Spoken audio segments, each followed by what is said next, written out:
నమస్తే ఈటీవీ అభిరుచి ప్రేక్షక మహాశయులందరికీ మన సూపర్ షెఫ్ వంటకి స్వాగతం సుస్వాగతం।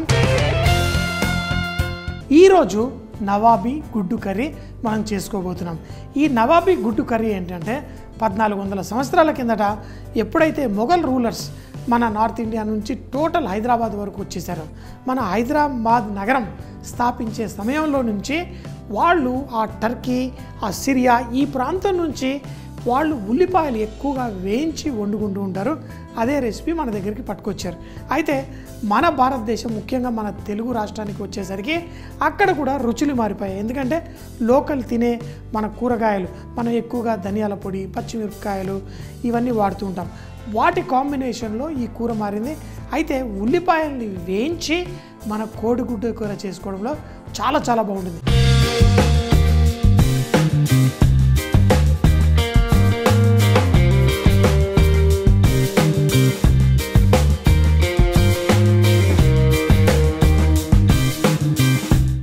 చేసే ఈ నవాబీ గుడ్డు కూరలో మనం ఫస్ట్ నూనె వేసుకొని ఆ ఉల్లిపాయల్ని కొంచెం ఫ్రై చేసుకోవాలి। ఇందులో మిగతా మసాలాలు ఏమక్కర్లేదు, కాకపోతే కొంచెం గరం మసాలా పొడి వేసుకుంటే బాగుంటుంది। సో ఇది చేయడానికి ముందుగా నూనె వేడి అయిన తర్వాత దాంట్లో కొంచెం జీలకర్ర, అలాగే దాంట్లో సన్నగా తరిగిన ఉల్లిపాయలు, ఈ ఉల్లిపాయలు చెప్పాను కదా కొంచెం కలర్ వచ్చేదాకా మనం కుక్ చేసుకోవాలి। కలర్ కొంచెం ఈజీగా రావడం కోసం ఇందులో కొంచెం ఉప్పు వేసి వేయించుకుంటే ఆ ఉల్లిపాయలకి తొందరగా రంగు వచ్చేస్తుంది। చూడండి లైట్గా బంగారు రంగు వచ్చి ఎంత పర్ఫెక్ట్గా ఉందో। ఇలా చేసుకుంటే మన కూరలో భలే టేస్ట్ వస్తుంది। దీంట్లో కొంచెం జీడిపప్పు, ఇక తర్వాత మనము దీన్ని మసాలానంతా గ్రైండ్ చేసి గ్రేవీ చేసుకుంటాం కాబట్టి ఇందులో పచ్చిమిరపకాయలు, అలాగే వెల్లుల్లి రెబ్బలు, అల్లం, అలాగే దీంట్లో కొంచెం పసుపు కూడా వేసేసి వీటన్నిటిని స్లోగా వేయించుతూ ఇందులో మనం పుదీనా అలాగే కొత్తిమీర కొంచెం కాడలతో ఉన్నా పర్లేదు, వీటిని తీసుకొని దీంట్లో వేసేయండి। పుదీనా వేసాను, దాంతోపాటు కొత్తిమీర ఇప్పుడు స్లో మంటలో వీటిని కూడా కుక్ చేసుకుందాం।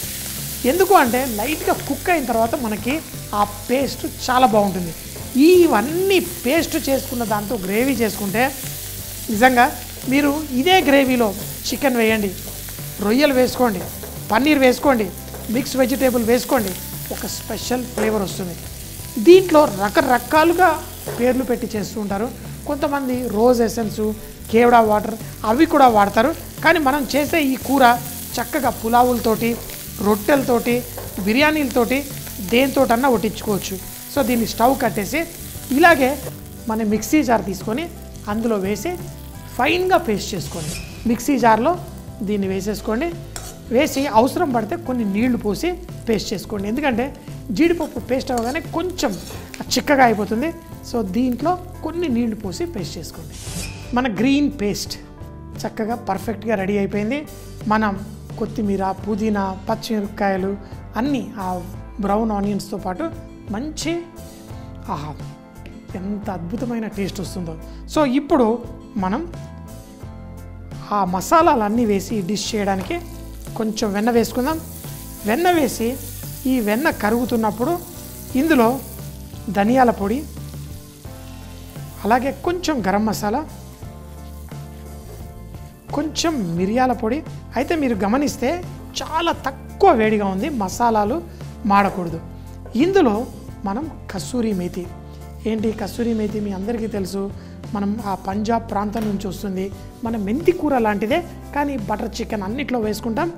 ఈ కస్తూరి మేతి కూడా ఇందులో వేసి ఇది లైట్గా ఇలా కుక్ అవుతున్నప్పుడు చూడండి దాంట్లో అద్భుతమైన సువాసన బయటకు వస్తుంది। కొంచెం వెన్నలో కుక్ అవుతాయి, మంట ఎక్కువ ఉందంటే మాడిపోతుంది, చాలా జాగ్రత్త। ఇందులో మనం పెరుగు కొంచెం బీట్ చేసుకొని దాన్ని ఇందులో వేసేసుకుందాం। దీన్ని మంచి బాయిల్ తీసుకొచ్చి ఇప్పుడు మనం చేసిన ఈ గ్రీన్ పేస్ట్ని ఇందులో వేసేసుకోండి।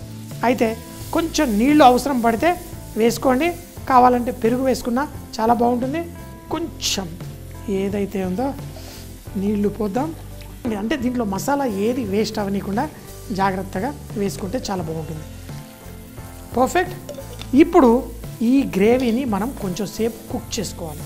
ఇంకా ఇందులో మనం వేసేది ఏం లేదు, కేవలం ఉప్పు అడ్జస్ట్ చేసుకుంటే చాలు. మసాలాలు ఏదైతే గరం మసాలా, మిరియాల పొడి, ధనియాల పొడి అవన్నీ కూడా కుక్ అవ్వాలి. కాబట్టి తక్కువ మంటలో కొంచెం సేపు కుక్ చేసుకోండి. ఈ గ్రేవీ కూడా మనకి కొంచెం చిక్కదనంగా వస్తుంది. మన కోడిగుడ్లు చాలామంది కోడిగుడ్లకి లైట్గా ఇలా ఘాట్లు పెట్టి వేయచ్చు అంటారు. నిజానికి కోడిగుడ్డు ప్రోటీన్, ఇది ఆల్రెడీ ఉడికిపోయింది, దీని లోపలికి గ్రేవీ వెళ్ళడానికి ఛాన్స్ లేదు. కాకపోతే కొంతమంది ఎప్పుడు నన్ను వంటల్లో చేసినప్పుడు అయ్యో దానికి ఇట్లా ఘాట్లు పెడితే లోపల దాకా టేస్ట్ వెళ్తుంది. సో మీకు మంచిగా అనిపిస్తే ఇలా ఘాట్లు పెట్టేసుకోండి. ఇంకొకటి కొంతమంది ఏం చేస్తారంటే ఈ గుడ్లని లైట్గా నూనెలో ఫ్రై చేస్తారు. ఫ్రై చేసి దానిపైన కొంచెం అంతా ఆ బైట్ ఫీల్ రావడానికి మనకు తెలుస్తుంది. సో మరి ఈ గ్రేవీని మాత్రం మనం కొంచెం జాగ్రత్తగా ఆ టేస్ట్ వచ్చేదాకా చూడండి. ఉడికేటప్పుడే దీన్ని చూద్దాం. ఆల్మోస్ట్ ఉప్పు సరిపోయింది, కానీ ఇంక కొంచెం వేసుకుంటే సరిపోతుంది. ఇంకొకటి ఏంటంటే పుల్లగా ఉన్న చోట కొంచెం టీ కూడా వేసుకోవచ్చు. లైట్గా మీకు కావాలంటే టేస్ట్ అడ్జస్ట్ చేయాలంటే ఒకవేళ ఎక్కువ పులుపు ఉంటే లైట్గా చిటికెడు పంచదార వేసుకోండి, భలే వస్తుంది. ఇది మాత్రం చాలా బాగుంది. నేనేం వేయను, కానీ ఈ గ్రేవీని ఒక 4-5 నిమిషాలు మాత్రం కుక్ చేస్తాను. 4 నిమిషాల పాటు స్లోగా కుక్ చేశాను. ఇక కోడిగుడ్లని ఇందులో ఒక్కొక్కటి వేసేయడమే, అంతే. ఇంకెక్కువసేపు కుక్ చేయాల్సిన అవసరం లేదు. వీటిలలో 1 నిమిషం పాటు దీన్ని ఇలా ఒక్కసారి బాయిల్ వచ్చేస్తే చాలు, ఆ కోడిగుడ్లు కూడా వేడెక్కుతాయి, అంతే. స్టవ్ కట్టేద్దాం. ఎంతో అద్భుతంగా, మధురంగా, చాలా టేస్టీగా ఒక చపాతీ చేసుకొని దీన్ని ఫుల్గా ఎంజాయ్ చేద్దాం. మెరుస్తూ మెరుస్తూ గుడ్డు చాలా ఇష్టం. ఆహా, లైట్గా గ్రీనిష్ ఎల్లోయిష్ కలర్లో ఉండే ఈ కూర అద్భుతంగా ఉంటుంది. 3 నా ఒక్కడికే 4 గుడ్లు కావాలి. ఎందుకంటే గుడ్డు కూరలో ఇష్టం ఉన్నోళ్ళు చాలా గుడ్డు తినేస్తారు. నేను చిన్నప్పుడు ఒక్కసారి 6-7 గుడ్లో పెట్టి ఆమ్లెట్ వేసుకొని తినేవాడిని. సో ఇంట్లో తిట్లు తిట్టేవాళ్ళు, కానీ ఆమ్లెట్లు అంటే కూడా నాకు అంత ఇష్టం.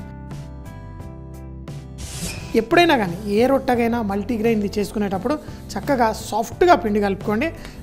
మరింత కొంచెం పిండి వేసేసి దీన్ని సన్నగా రోల్ చేసుకోండి.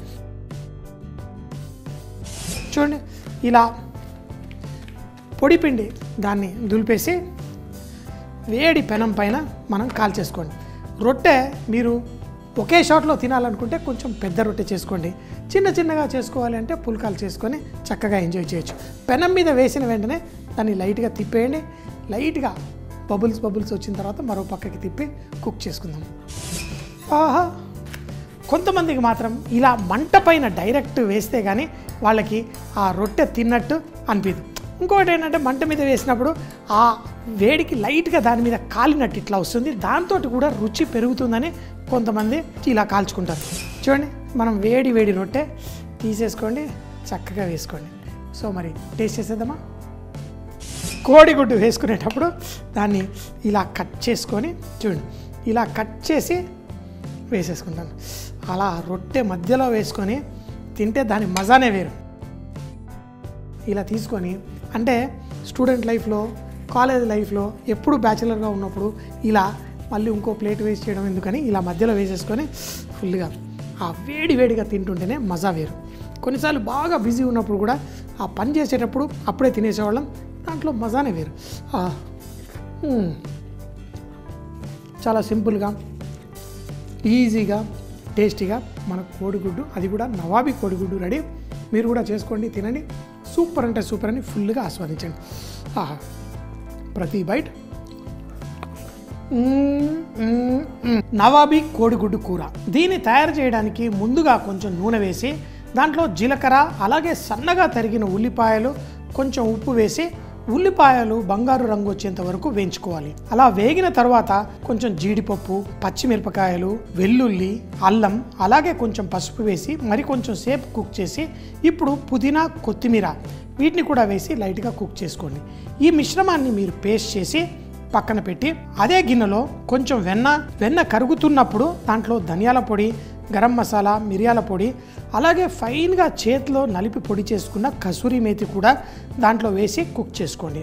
దీంట్లో మనం కొంచెం పెరుగు వేసి ఒక 2 నిమిషాలు కుక్ అయిన తరువాత దీంట్లో మనం ముందుగా పేస్ట్ చేసుకున్న ఆ ఉల్లిపాయ, కొత్తిమీర, పుదీనా పేస్ట్ కూడా దీంట్లో వేసి కొన్ని నీళ్లు పోసి కావాల్సిన కన్సిస్టెన్సీ వచ్చేంత వరకు కుక్ చేసుకోండి. చివరిలో కోడిగుడ్డుకి లైట్ గా సారలు పెట్టి గ్రేవీలో వేసేయండి. గ్రేవీ కుక్ అయిన తర్వాత స్టవ్ కట్టేసి సాఫ్ట్ రొట్టె తయారు చేసుకొని దాంతో పాటు తింటే చాలా బాగుంటుంది. ఇది పులావ్, నాన్, బిర్యానీలతో పాటు కూడా తిని ఎంజాయ్ చేయవచ్చు. చూసేశారు కదా మరి ఈ రోజు చేసిన స్పెషల్ వంటకం. మళ్ళీ రేపు ఇదే టైం కలుద్దాం.